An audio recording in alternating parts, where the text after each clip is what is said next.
I didn't take the elevator. Yeah. I didn't take the elevator. I didn't jump up and I took the stairs. We walking the stairs. I mean, this journey I did, it wasn't easy. Yeah. It wasn't easy. Yeah. Been discouraged. I've had job offers. I've went and said, hey, talk to my wife, let's make a family choice. I put in 10 years. Yeah. Make a choice. As I told you, life's about choices. Do I leave this? Yeah. Do I go here?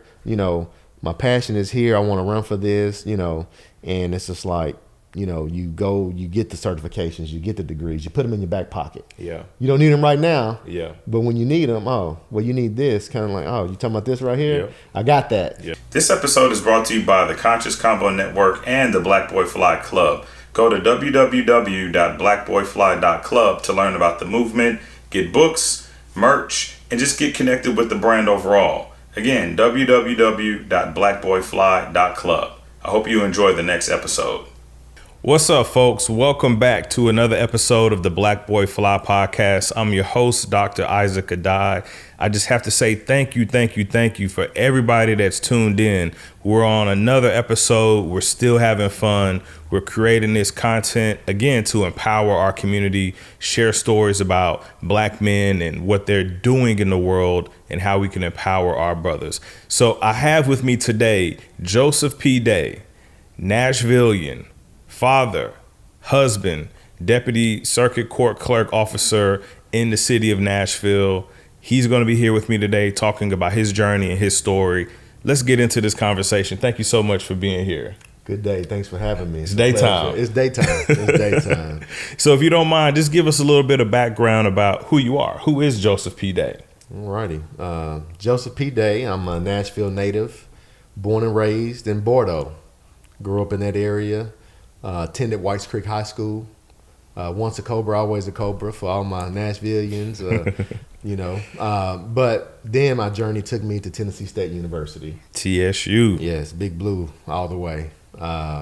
And I continued my education at Cumberland University, Master of Science in Public Service Management, University of Tennessee, Certified Public Administrators. But, I'm a father, as you said. Yeah. Been married to be 20 years this year. Man, that's a blessing. Yes, my wife and I started TSU together. Okay. Got married right after college and built this family and continued there and just, continued to journey there into my current role. From Nashville, I attend Richland Creek Church of Christ. I'm a member of Alpha Phi Theta Fraternity Incorporated. Okay. And just a D9 family love. man. That's D9. right. That's right. Just a family man, and a public servant. And my journey to who I am now started when I was a freshman at Tennessee State University. Gotcha. TSU is near and dear to my heart. And if your experience was anything like mine, it was transformational, right? Just being on the yard and obviously meeting beautiful women like your wife, you learning about who you are and your career and things like that. So, one of the things that we talked about as it relates to this whole idea of Black Boy Fly is us understanding who we are and understanding our purpose. Do you think that TSU played a role in helping you discover who Joseph is and what your power is and who you are and what you're intended to be in this world? I believe so. I believe everything that we experience in life, we may not understand it at the time, but those things are seeds planted, kind of like a record or a CD recording, just the makeup of who we are. But, going to Tennessee State and, living in Watson, on a sixth floor penthouse, Oh man, I was on the first floor, but I get it. Hey, sixth floor, that's where they had all the engineering major. That's why I started out engineering major, but we called it the penthouse. Yeah. So, penthouse. just meeting people, from all different parts of the country and, just that heritage of TSU. Growing up as a child, I lived in Bordeaux. And That's true. So you're right around right the across the river, you would hear, TSU. Yeah. Hey, I hear them playing. I was like, the band, they're practicing. Because you can hear it. Wow. Across the river. Across the river. I can sit on my porch and hear it across the Cumberland River. Wow. Yeah. That's powerful. Are you a first generation alum or other folks in your family at TSU? So other folks in my family, but it's the different sides of my family. Gotcha. On this side of my family, I'm the first person to graduate college on that side. But my aunt, on my father's side, my mother's father's side. I mean, you know how you know, everyone, you have a different aspect of all different sides of your family. And, you know, just doing your research there, but you know, they're alums on that side. It was in your blood. Yeah, yes. You weren't a stranger to it. That HBCU experience is powerful for me. It helped me figure out who I was, because I came to TSU coming from a bicultural background, and so I had been around black folks, but I was in an African household. So when I arrived at TSU, like you said, man, there's so many different types of black people from all around the country. And I didn't realize that we were so diverse as a people. Meeting the Atlanta guys and the Memphis guys and the Detroit guys. I'm like, what is going on? These are whole different worlds, man. So it was a great experience. So tell me a little bit about what you discovered about yourself at TSU, and how has that shaped your walk through life in terms of what you're doing today? So, you know, just the journey to TSU, like I said, I'm from here. So for me to, I got a scholarship, and I said, I'm going to go here, do this, and stayed on campus. Yeah. And just that experience, you know, you always say, well, you should go away. And people say, well, you can go here. I had offers to play football, different places, but I chose to get the academic scholarship and stayed on campus. And it's ironic that, you know, I was great in math and science. Awesome. And, you know, you go to classes and meet the professors and do all this, like, well, I'm good at chemistry. You know, I got class this morning, mama's family on, I'm going to stay in the dorm and do this. And so it's ironic, man, I end up losing my scholarship. Oh, wow. Yeah, and I knew, I was like, I can't get a C in this class. And, you know, calculus and, you know, chemistry. And I was like, let me call back home. Yeah. You know, I was like, hey, call my grandmother. I was like, I'm moving back home. I was like, huh? My room's still there? Yeah, your room is still there. But just that aspect, you know, meeting, like you said, meeting all the different people. And when you talk about your purpose and, you know, what you're doing. And like I said, you never know where life takes you, because I was an engineer major, good at math and science. But as I'm going through this curriculum and things, it's like I'm tech driven. Sure. And so I was like, man, I want to do electrical engineering. Yeah. Maybe, you know, design these systems for cars and, you know, just all that type of technology. That was one of the things that I had a knack for. But as I got to taking classes and finding out what this field is about, it's like, I don't know if this is really what I want to do. You know, I don't want to be bald at 40. I'm over 40 now. I'm going a little light, but, you know, it's just, you know, learning that about myself and, you know, like I said, meeting the people. And I was actually in a relationship all through college. Awesome. And so that was a different aspect of it. But I think it kind of just put in me to that what I represent and what I want to accomplish, because so many things are presented to us that we could take different directions. And I could have easily been, you know, over here as a drug dealer or whatever the case may be. Mm-hmm. But I lost my father, you know, at a young age. So I wanted to be that example. And, you know, we'll talk about that. But just for my kid, you know, so my dad died when he was 34. Wow. You know, and I was 10 years old. And so, but then there you go with the influence that, you know, my grandfather on this side and this side. So, you know, I had kind of a role models that people take me and say, hey, I'm here for you. Yeah. But it's one of those things. Stood in the gap and kind of filled that gap and just have those positive influences. Yeah. But it came to the point that I wanted better for myself and for my family. And that's one of the things that kind of just strengthens me and pushes me to continue. Yeah. I'm glad you talked a little bit about some of the things that you struggle with, because to me, whenever we have conversations about our lives, we talk about it in terms of what we've accomplished, and we don't often talk about what we battle with. And I think that really helps young people when they can see a person like yourself who lost their father at 10, who lost their scholarship at college, yet has still achieved in their life and in their career. So thank you for being vulnerable to share that. I know those had to be difficult things, but you know, that college experience, I tell a lot of young people, is fundamental, because you go there, you make mistakes, you learn about the things that you don't want to do. Changing your major from engineering to something else might have been the best thing you could have ever done, because you had the courage to do it and you learned something about yourself in that process. And I really believe that's what makes college so valuable. You're in this environment and you get this opportunity to really learn who you are, what you like, what you're interested in, and that allows you to develop as a person going forward. Yeah, and then that you say that life is all about choices. Yeah. And we make them every day. That's true. We don't take, you know, what you was going to wear this morning, what route you took. All these things got us. And then making that change and that choice to, why are you doing? What are you doing? You shouldn't be changing your major. You got 2 years in, and you make that choice and you look at it, and these things affect us every day. And that choice, like you said, you never know. You make these decisions that can have a lifelong effect, and, some positive, some negative. But I think this choice that I did made has, put me on this path that I am right now. I think it's awesome that you allow yourself to go through that. We put a lot of pressure on young people, and we tell them things like changing your major is a bad idea. Actually, no, it's a great idea. When I was teaching at TSU, I was teaching graduating seniors primarily. And in that class, I would ask the students, what's next? And some of them would say, I don't know. And they would kind of put their head down. And I would say, no, pick your head up. The fact that you don't know is good. And they would look at me like I was crazy. But I would tell them, you don't know, but you're still young. So you're in a space of being able to figure it out. I'd actually be worried if you were laser focused, because you might be going down the wrong path. Yeah. I was laser focused on engineering, but man, a year into my engineering career, I realized this is not what I want to do. You know what I mean? And I think had I had the courage on campus to maybe explore more of myself, because I was interested in business. Maybe I should have minored in business. Maybe I should have majored in business. But I was locked in, and I don't think I had people around me who encouraged me to really explore the depths of what I was interested in. And that's kind of like me, great in math and science. And it's like, I had the knack, like I told you, for technology, and doing that, pushed me there. But a lot of times when you come, it's like you don't know what you want to do. Right. You're going to college, and they tell you what careers make money. Yep. You're going to be an engineer. You're going to be this, or a doctor. Where do you want to be? You have the skill set and the knack for it, but it's like you don't know what you want to do. Yeah. And I kind of tell my kids that all the time, that hey, just you want to find something that you enjoy doing, that it's not work for you. Sure.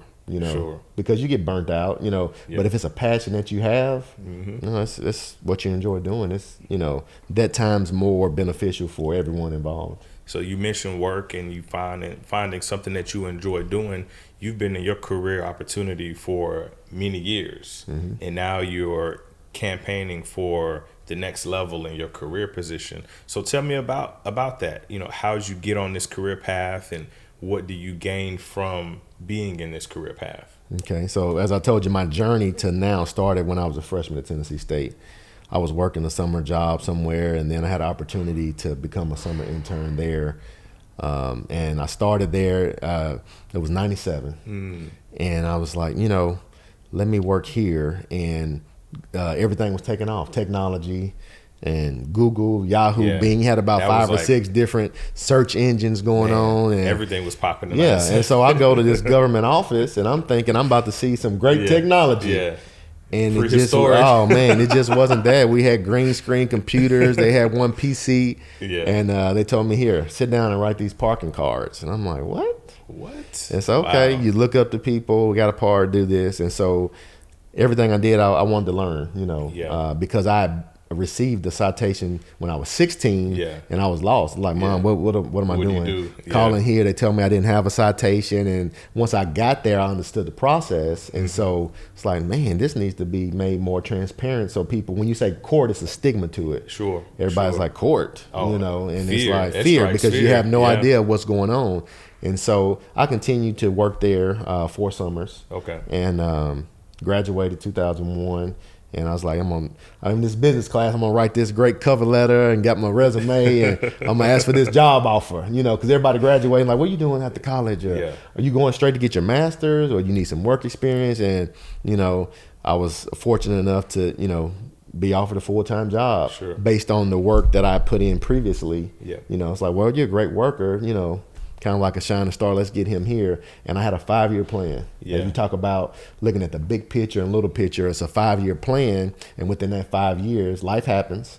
But it's where I developed a passion for public service, because helping people on the front lines, and then end up getting married, and it's just like back to a choice. You chasing this as a young person, you're married, and you got to provide for your family, and it's like you chasing, well, what should I do next? Should I do here? Should I do this? Because it's opportunity cost.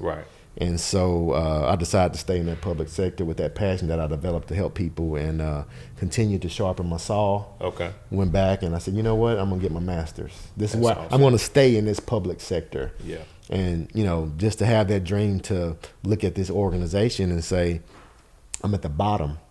And one day, why can't I run for this office? And I've been that young employee or employee with a great idea that never make it. Yeah, to the top. upper management. Yeah. Yes. Yeah. So now I'm in a current position to where I know what that feels like, and I know I'm always open for feedback. Some of these ideas that you wouldn't hear me. Yeah. Now I have a seat at the table. Yep. At least you will listen, and let's implement this. So that journey has taken me here as a next step of public service, man. My 5-year plan has turned into 20 plus years. Yeah, man. That's awesome. That's incredible. Yeah. Thank you for your service. Public service is definitely one of those things I respect, because I've worked as a defense contractor alongside a lot of people in the military and in the government, and I gained a different world and I gained a different perspective in that world in terms of what it means to be a public servant. So we talked about change, prior to this conversation. What do you want to change once you become what you're seeking to become in this elected office? Well, I've been this is the thing, I've been striving for this change, and I've been that catalyst, as you would say, because first person of color to be training coordinator. Because I got a little movement, I'm pushing the envelope. Gotcha. First person of color to be business manager in this organization. Yeah. But that wasn't enough for me. I wanted to continue, pushing. And this chief deputy role, I was fortunate enough and grateful for the opportunity. 2016, that opened up a whole new world for me. It's one of those things that you see. Curtain. Yeah, see behind the curtains. It's like, let's keep pushing, and then it's like, chief deputy, and it's like we're sitting at the table, and I'm like, let's talk about budgets. Let's talk about this stuff over here that talk about the money. Yes, as a stuff that you don't see and that you learn that. The perception on the front line, we're customer focused because we serve the public. That's what we do. Sure. But it's so many things that go on, that as a clerk in the 4 different offices, I started in one. And so it's like, well, I want to learn this office. I want to learn this office. Yeah. And to be given that opportunity to go and learn, and it's a lot, but you see the inner workings, as government, and you talk about running a private business and running the government. They say, well, we got a 5% budget cut. You need to cut 5 employees. You got 5 employees to cut. Yeah. And so you're looking at the paper like, so what? What are we gonna do? Yeah. So you got to find creative solutions to the challenges of change, and just bringing those ideas and ways that we can better serve the public, and just to bring people that look like me to these roles. And it's one thing to be there, but when you can be instrumental and also telling my story to where I am currently and having a part in bringing other people, that look like me to up in management ranks, that's what you want to be. You want to be the example, and you're nothing without your team. We can talk about all the things that we've done, but you're nothing by yourself. So the changes that I want to do, I want to make, part of the thing has been some of the ideas over the last few years have been ideas that I brought to the table, but want to continue to make this office more diverse. Gotcha. And it should reflect the community that we serve. Yeah. Nashville's changing, man. Yes. You're right, though. You make a great point. There's a lot of conversation around diversity, equity, and inclusion. Yes. But when you really look at organizations, they still don't reflect the communities that they serve. Private sector, public sector, nonprofit, there's still a challenge there. So you got your work cut out for you, but kudos to you for stepping out there. What advice would you give to any young person, specifically people of color, who want to do something like what you're doing, stepping out there, making history, pushing the envelope, but they're afraid of putting themselves out there, and they're afraid of what may come with that? What would you say to them? I would say never let anyone discourage you. Like you said, you have to see somebody in that position. We kind of, when you don't see that image of that person, just kind of like the presidential race, you don't see that. Well, you can't worry about that role. Well, no, yes, we can. Continue to push the envelope. And I was given an opportunity to come in and be an intern, but I took that. As you give me an inch, I'm going to keep coming here, and never let no one tell you that you can't do anything. it also seems like it takes a lot of patience. Are you a patient person?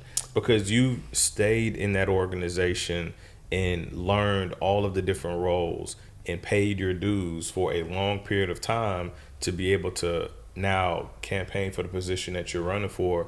Most folks would have probably been gone by now. Yeah, and patience is a virtue. I can't say, my wife will tell you that I'm impatient. I always say we're like a society now. We're like we want everything at warp speed like a microwave. Yeah, sure. You think about that old pot pie. You look on the back, it tells you 60 minutes in the conventional oven or 8 minutes in the microwave. We're going for the microwave because we want it quick. All day, man. The crust ain't going to be crunchy like that, but we want it fast. And that's just how it is in life. But, like I said, my 5-year plan has turned into 20 plus years, and you just blink. Yeah. And I was the youngest employee there. Wow. And now when I'm interviewing people for jobs and, people tell me, hey, go out here and we need an accounting major. Yeah. I was like, well, let's go to TSU. I was at the College of Business. Yeah. Let me reach out to a connect here and see if I can get some people there. And so that perseverance and patience, and I mean, it's rare. Mm-hmm. And I tell people, this is my first time running for office. Yeah. I've been behind the scenes as a public servant, So that patience and dedication, I tell people, I didn't. Bishop said something at church about a month ago, I guess. Time just flying with me, but he was like, I didn't take the elevator. Yeah, I didn't take the elevator. I didn't jump up and I took the stairs. We walking the stairs. I mean, this journey I did. It wasn't easy. Yeah, it wasn't easy. Yeah. Been discouraged. I've had job offers. Mm-hmm. I've went and said, hey, talk to my wife. Let's make a family choice. I put in 10 years. Yeah. Make a choice. As I told you, life's about choices. Do I leave this? Do I go here? My passion is here. I want to run for this. And it's just like, you go, you get the certifications, you get the degrees, you put them in your back pocket. Yeah. You don't need them right now. Yeah. But when you need them, you need this. Kind of like, you talking about this right here? Yeah. I got that. Yeah. But what else can I do to better prepare myself? Yeah. So, a prepared person is ready for that opportunity. So when it presents itself, that opportunity is there for you. So I've just been grinding, preparing myself for that next. And it's taking patience. And 20 plus years, and I'm getting a little gray now. Yeah. But it's about to cash in, man. Yeah, you're about to cash in on that patience, man. Yeah. One thing I want to touch on, when you and your wife walked in, that image of both of you showing up in this moment was powerful for me. And then you both spoke about being married for 20 years and having met in college. And that really... Well, actually, met before college. Met before college. High school prom, yes. So high school, married right 20 years, known each yeah. other, for a very long time. When I think about this idea of Black Boy Fly, and I talk about my journey, and I talk to other brothers, this idea of marriage always comes up. Some brothers have figured it out. Some of us are still figuring it out. Mm-hmm. I'm on marriage number 2, blessed, and everything is going well. But man, 20 years. 20 years. How do you get to 20 years, and how do you and your wife, how do y'all function and coexist as a team? Hey, communication. I always tell people, when you marry someone, you as people, mm-hmm. we don't like change, but change is constant. What we like change is, so when you marry someone, you marry to make that person happy. Yeah. Because if I see this person, that I saw her when I was 16, 17 years old, that person has changed. That's true. You love the person from the inside, and you see the outside too, but what I like changes. So if I see something and something else catches my eye, or whatever mm-hmm. the case may be, what I like change.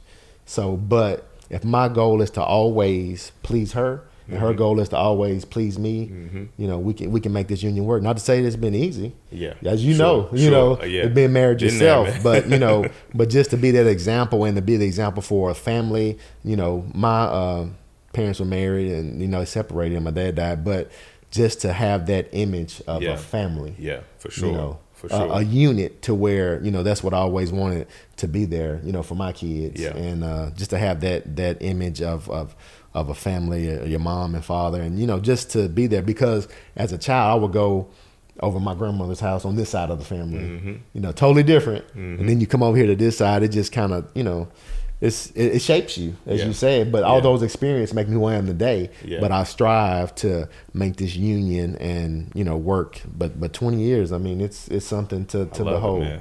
I love it. And we got married at 20. I was 23. Wow. And she was You cashed in younger. early, man. Yeah. You said, I got me one. I'm out. Oh, I mean, and you go back to people at TSU, they should see us together. But see, what I've learned is that's my best friend. Yeah. She's my best friend first. Yeah.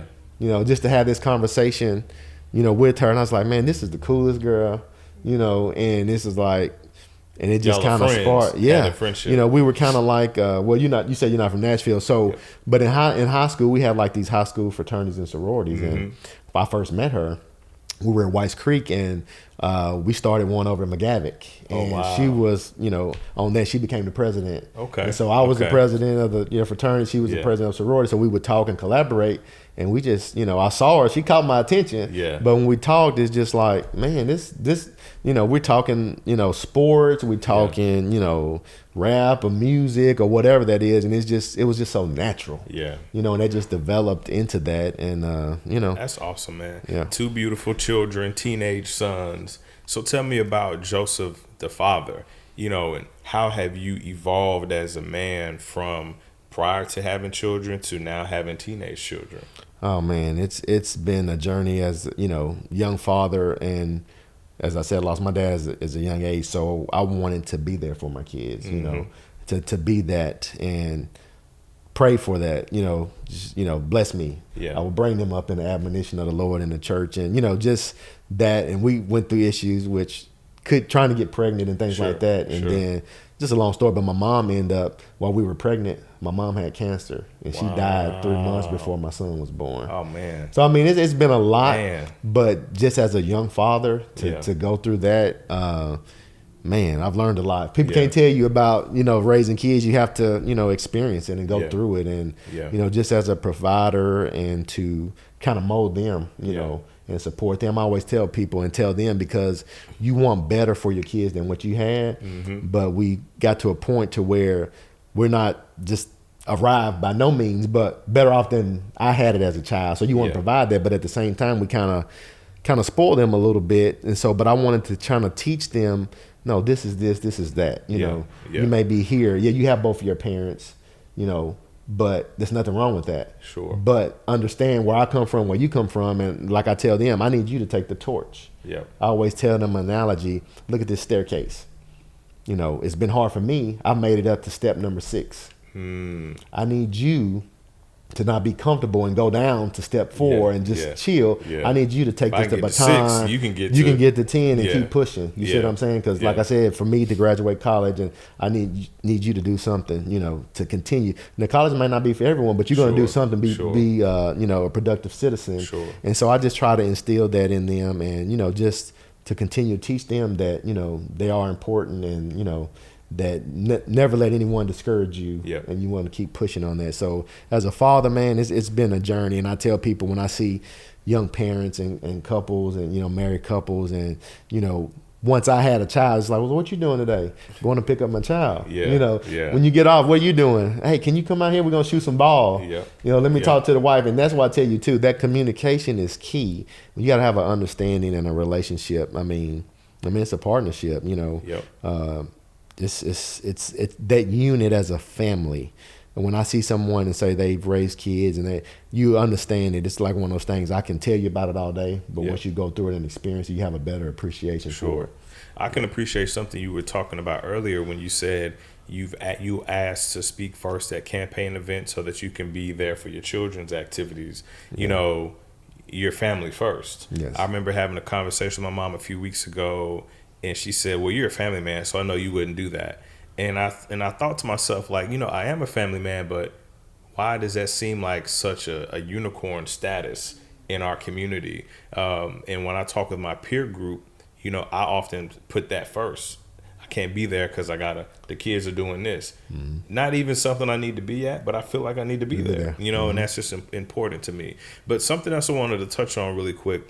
You talked quite a bit, without maybe even knowing it, about adversity. So you lost your father at 10. Your mother died of cancer 3 months before your child was born.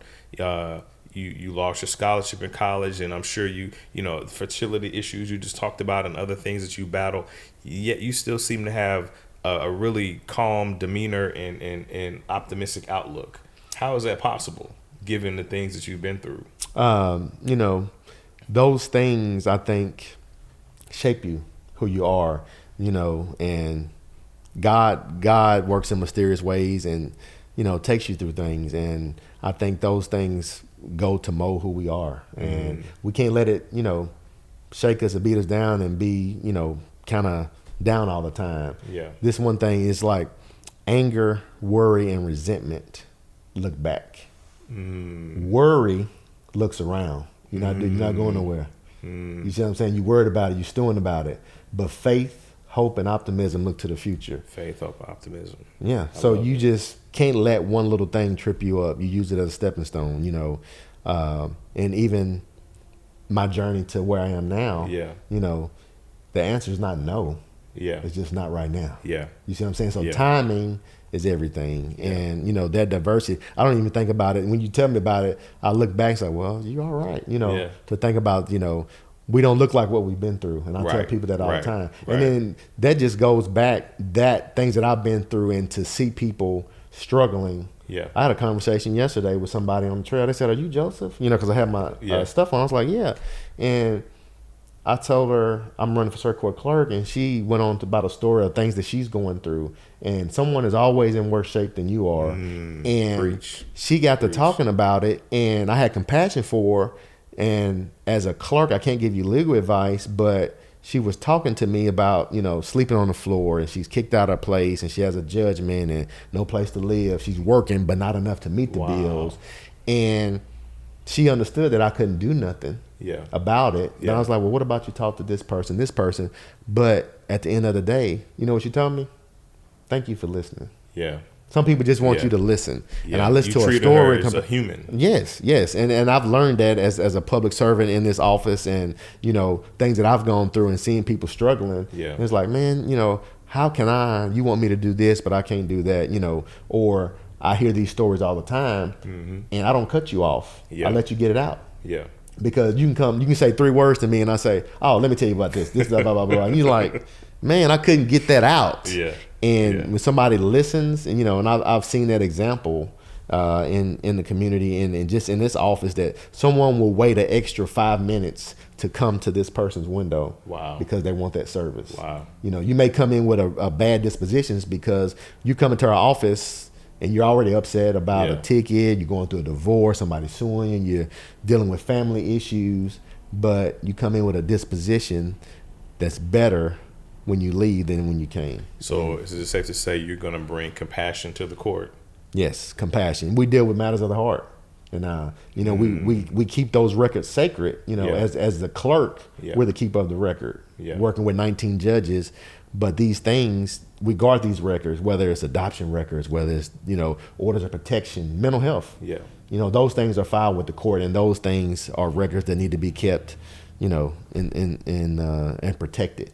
Love it. You know, love it. So, man, this is a lot of great insight. You've been preaching, and I'm really appreciative of just everything that you share, specifically the vulnerability, because you were so open to just talk about the things that you struggle with, and I find that we don't do that enough. So, you know, if you could share one last thought for any young brothers, middle-aged, older brothers out there that they want to fly in their life, they want to get to that next level, but they're struggling, they don't have the confidence, they don't feel as though they can do it, what would you say to encourage that brother?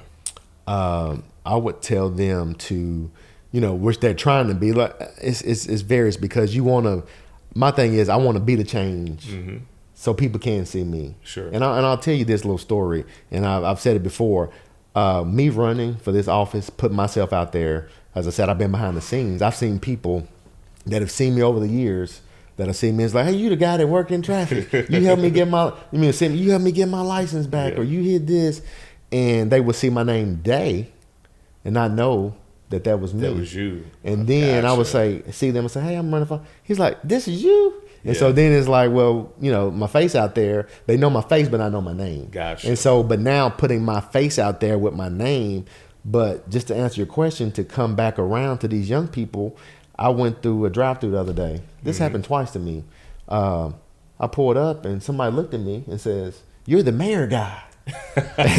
And it took me aback, and I was like, well, no, I'm not the mayor guy, but I am running for office, and I told her, ask for your vote. I don't know if she was 16 or 17, but just for them to see somebody running for this office, in that field. So my thing is, don't be discouraged. Don't be discouraged. Yeah. As I told you before, never let anybody tell you that you can't do anything. Yeah.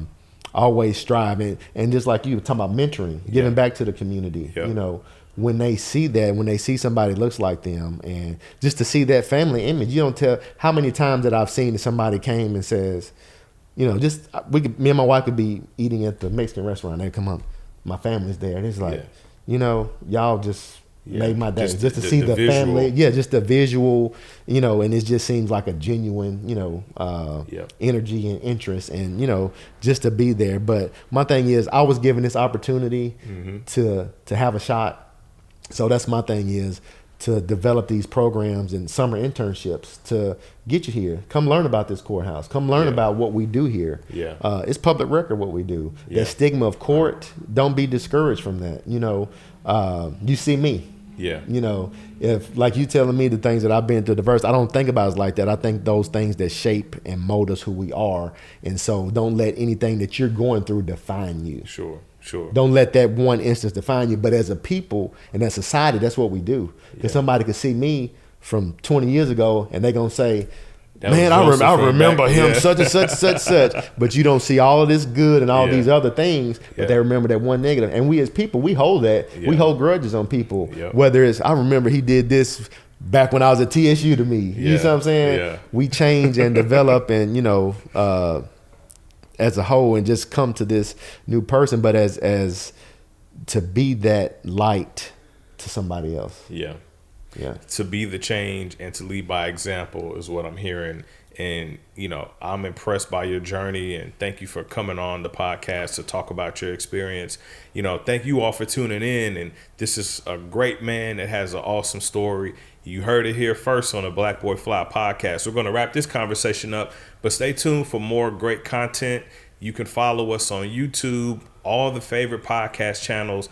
Tell people about the Black Boy Fly podcast. We're trying to change lives, empower our community, and brothers like Joseph P.D. and his story are great examples of that. So stay tuned for the next episode. Take care.